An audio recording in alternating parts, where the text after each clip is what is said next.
I never thought Christmas could feel so cold in sunny California. The house was decorated just like always, twinkling lights wrapped around the porch, stockings hanging by the fireplace, and the smell of slow-cooked pot roast filling the air. But the silence this year felt louder than any carol. My name is James. I'm 61 years old, divorced, and the father of 3 grown kids, Ryan, Emily, and Kyle. Ever since the divorce 8 years ago, I've spent every single Christmas with them. It didn't matter how hectic their schedules got or what life threw at them. We always made time for Christmas. We had our traditions. I'd make my famous hot chocolate. Ryan would help me untangle the lights and complain the whole time.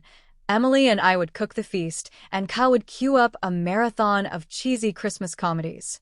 But this year, they said they couldn't make it. The message came 2 days before Christmas. A group text of all things. Emily wrote, "Dad, we're really sorry. We're not going to make it this year. We just found out that Mom's not doing well, and her husband asked us to come spend Christmas with her. She's really sick, and it just felt right. Hope you understand. Love you." No call. No conversation. Just that. Then Ryan reacted with a heart emoji, and Kyle followed up with, "Yeah, sorry, Pops. We'll do something after New Year's, maybe?" I stared at the screen. My chest felt hollow. I didn't reply. I didn't even know what to say. I just sat on the living room couch in the glow of the Christmas tree, holding the phone like it had betrayed me. Now, don't get me wrong, I've always taught my kids to be kind. I never said a single bad word about their mother even after she left me for another man. I let her be part of their birthdays, graduations, and even our family BBQs. I never wanted them to feel like they had to pick sides. I did everything I could to be there for them.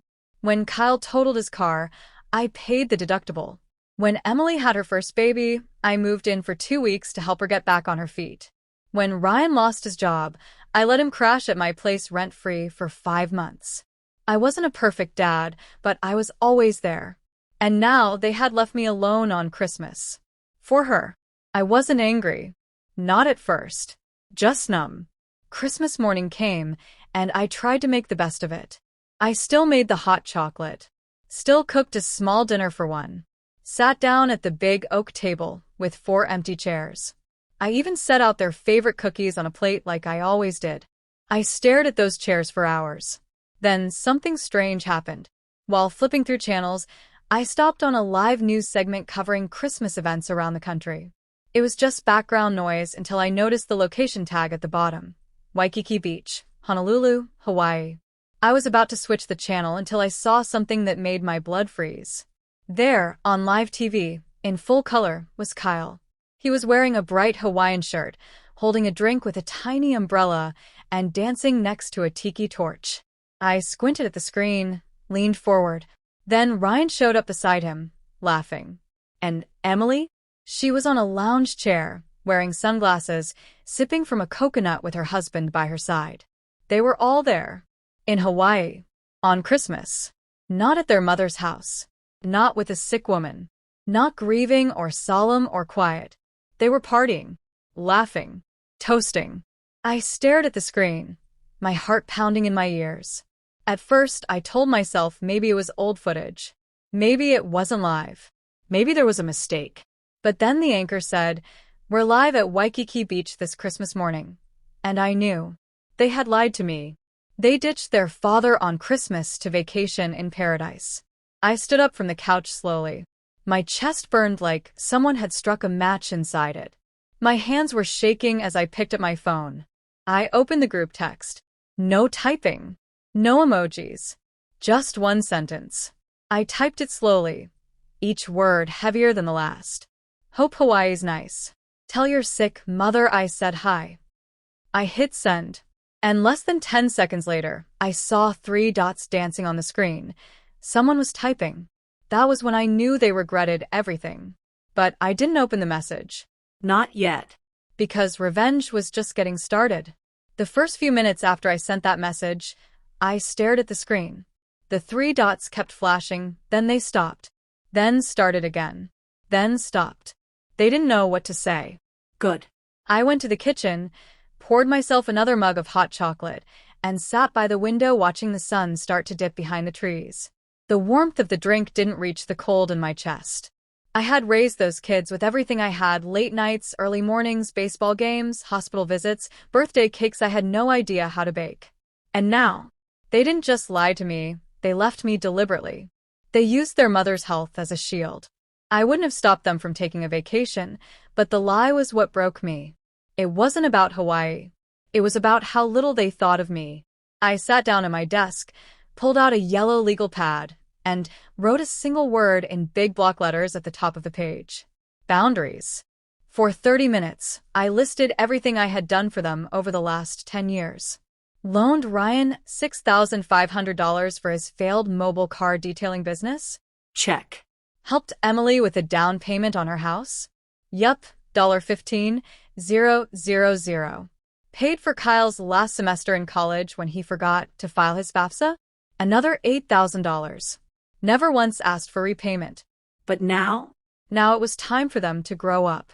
The next morning, still no texts. No calls. I imagine they were still in damage control, maybe arguing amongst themselves. So, I made a few quiet changes. First, I logged into my bank account and turned off the auto pay on Ryan's car insurance. I had been covering that for months, without complaint. Next, I canceled the $250 monthly transfer I'd been sending Emily to help with her toddler's daycare. She hadn't even asked me to, I offered. That hurt the most. And Kyle? He was using my Netflix, Amazon Prime, and Spotify accounts. I changed all the passwords. Petty? Maybe. But it felt fair. The day after Christmas, I went out to the garage. There was a stack of cardboard boxes I hadn't touched in years, old photos, decorations, even a few wrapped gifts I had bought for this year, but never got to give. I took a deep breath and started packing. Not with sadness. With clarity. I packed up every Christmas decoration. The stockings with their names. The cheesy ornaments they made in school. The angel that Emily once knocked off the tree when she was 9. I boxed them all, sealed the box, and labeled it. Return to sender. 3 days after Christmas, I finally opened their messages. Ryan wrote, "Dad, I'm so sorry. It wasn't supposed to be like that. Emily booked this trip months ago, and we didn't want to hurt you. It just had happened. Please don't be mad." Emily said, "Dad, I didn't mean to lie. I didn't want to disappoint you. Mom's fine. We thought you'd be okay alone for 1 year." Kyle, the bluntest of them, simply texted, "You caught us. I messed up. I'm sorry. Please talk to us." I didn't reply. Instead, I did something I hadn't done in a while. I booked a trip. Somewhere I had always wanted to go, Alaska. A week in the quiet wilderness. No texts. No calls. Just snow, sky, and time to think. I left the house exactly how they left me. Quiet and empty. While I was gone, I turned off my phone.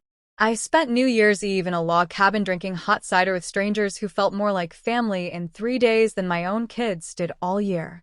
When I finally got back home, there were letters in the mailbox. Cards. Small gifts. My porch had 3 Amazon packages, all from them. Ryan sent a new pair of gloves and a note that said, "For Alaska, if you ever want to go again." Emily mailed a framed photo of me holding her daughter with a sticky note. "She misses Grandpa." Kyle sent an empty box with a post-it note inside. It said, "I don't have anything to give that can fix what I broke. But I'm here whenever you're ready." I chuckled at that one. But still, I didn't respond. A week later, the most unexpected thing happened. Ryan showed up at my door, unannounced, holding a small suitcase, a bottle of wine, and a guilty smile. "Dad," he said, "can I come in?" I looked at him, and just as I was about to answer, my phone buzzed. It was Emily. A selfie of her and Kyle, standing on my driveway, looking up at the porch. They were all here. After Hawaii. After the lie. After the silence. But they weren't here to apologize. Not yet. Because what they didn't know, what was waiting inside the house, was about to change everything. I stood there in the doorway, Ryan in front of me, Emily and Kyle at the edge of the driveway, squinting against the California sun. They looked smaller somehow. Not just in stature, but in the way guilt shrinks a person. Ryan shifted nervously. Dad, can we talk? Please. I stepped aside without a word, letting him in. Emily and Kyle followed cautiously behind, like kids who had just broken a window and were waiting to get grounded. They looked around the house. The decorations were gone. No more stockings, no glowing tree, no music playing softly from the old stereo system. Just silence, warm light, and the 3 boxes still taped up by the door, each labeled with their names. Emily's eyes locked on hers. What's this? Your Christmas stuff, I said simply. I figured you didn't need it anymore. The room fell quiet. Kyle opened his mouth, but I raised my hand. I'm not interested in excuses, I said, my voice low but steady. What you did wasn't just disrespectful. It was cruel. You didn't just skip Christmas.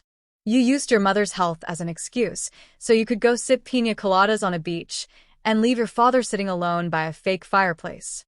Emily teared up instantly. We didn't think it would hurt you that much.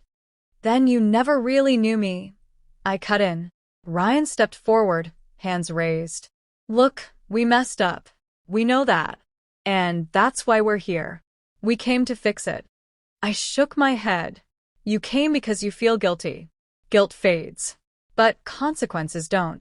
Kyle, always the blunt one, asked, So what's the consequence then? You going to cut us off? I didn't answer right away. Instead, I walked over to the kitchen table, pulled out a thick folder, and set it down in front of them. Emily frowned. What's this? My will.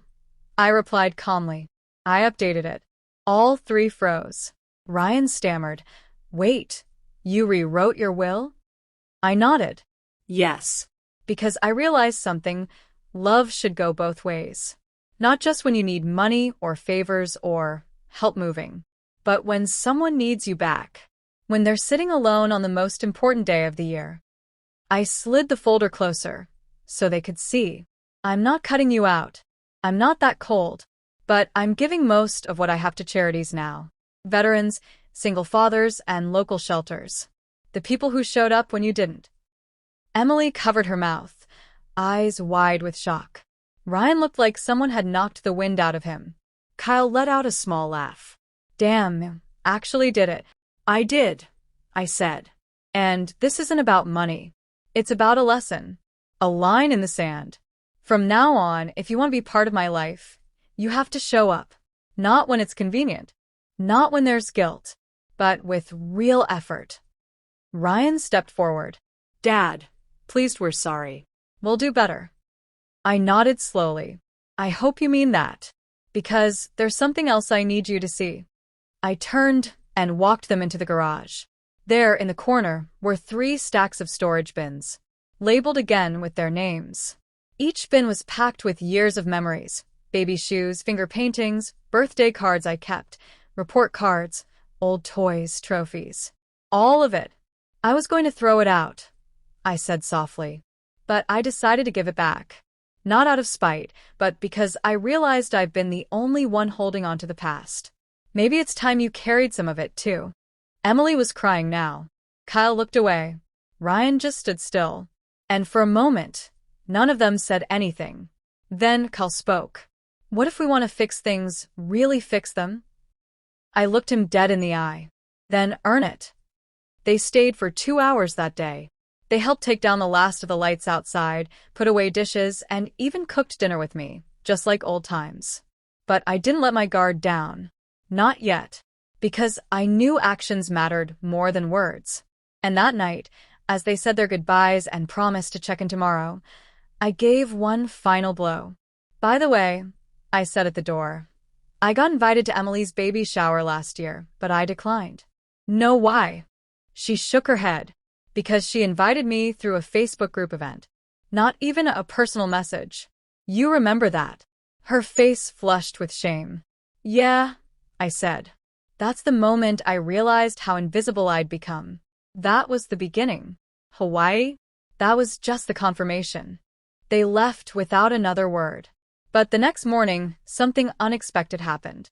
I woke up to the sound of hammering outside. When I looked out the window, I saw Kyle building something in the backyard. Ryan was unloading bags of mulch from his truck. And Emily? She was inside the kitchen, scrubbing dishes and humming a song from her childhood. They hadn't just come to say sorry. They had come back. Or at least they were trying to. But I wasn't about to make it easy. Because the next extreme twist was coming. And this time, I had a secret. One they weren't ready for. One that would shake everything. It was strange how quickly things shifted. For a week straight, my kids showed up at the house like they had jobs here.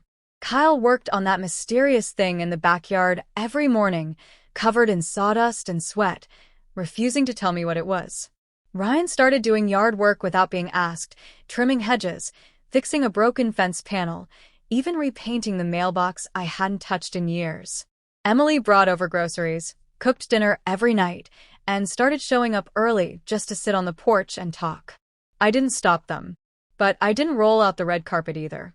Trust doesn't rebuild in a day. They had shown me how little I meant when it was convenient.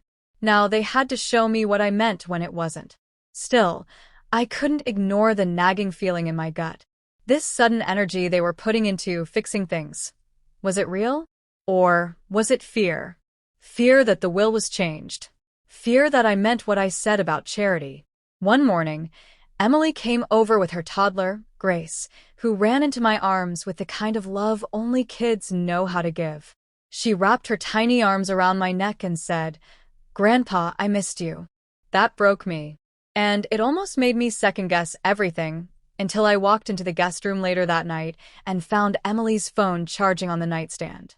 The screen lit up with a message from a group chat I wasn't supposed to see. Family damage control. Kyle. He still hasn't changed the will back. I checked his safe. Ryan. Keep showing up. He's close. Just don't mess it up. Emily, he's lonely. If we do this right, we'll be back in the will by February. I froze. That familiar cold returned. I sat on the edge of the bed, reading it again and again, just to be sure I wasn't making it up. But there it was, plain as day. Proof that none of this was about love or regret. It was all about money. They didn't come to rebuild their relationship with their father. They came to repair their spot in my will. I should have been furious. But oddly, I wasn't. Because, finally, everything was clear. And now I knew exactly what to do. That night, I waited until they were all asleep. I sat in my office and opened my safe, pulled out my will, reviewed every line, and then, with the stroke of a pen, I added something new. A clause. It stated that the final decision of the estate would come down to a character clause, which required each heir to submit a private letter to my lawyer explaining why they deserved anything and detailing what they'd done for the people around them in the last 12 months. Not just for me, but for anyone. Friends, neighbors, strangers. If their letters were full of real stories of kindness and selflessness, they'd be considered. If not, they'd get nothing. Not a cent. And here's the best part. They wouldn't even know about it until after I passed. Satisfied, I closed the safe, walked into the living room, and looked at the 3 framed baby photos of them still hanging on the wall. "You were good kids once," I whispered. "Maybe you still are somewhere. But you need to remember what love really is. Not what it buys you, but what it costs." The next morning, they arrived early again. Kyle finally revealed what he'd been building in the backyard, a handmade wooden gazebo with my initials carved in the bench. Ryan brought steaks and grilled lunch. Emily brought old photo albums, and we spent the afternoon laughing at our bad haircuts and awkward school photos. Part of me wanted to believe the messages were just a mistake, maybe old, maybe a joke. But I knew better. People don't suddenly change overnight unless they're trying to gain something. And I was going to make sure what they gained in the end wasn't money, but perspective. Still, I had one more move to make. A twist they would never see coming. A week later, I called a meeting. Just me and my kids. We sat around the dining table, just like we used to. Emily smiled nervously. "What's this about, Dad?" I placed a single envelope on the table. Sealed. Thick. "I know you've been worried about the will," I said. "So, I made a decision. It's all in here." Kyle reached for it, but I stopped him. "You can't open it until after I'm gone. It's legal." Signed. Witnessed. Ryan looked pale. You're not dying or anything, are you? I chuckled. No. Not yet. But when the day comes, I said, standing up and placing my hands on the chair, this will decide everything, based on how you choose to live between now and then. Emily looked confused. What does that mean? It means you have time, I said. Time to decide who you want to be, who you want to be remembered as. This family wasn't broken because of money. It was broken because you forgot what mattered. That's what I'm giving back to you. Kyle frowned. So, you're not changing Lowell back yet? I shook my head. No, Kyle. I already did. Just not in the way you think. They didn't understand. Not fully. But they would. One day. And that envelope? It wasn't just a piece of paper. It was a test. Of character. Of love. Of what kind of legacy they wanted to leave. And from that day on, I watched my kids closer than I ever had before.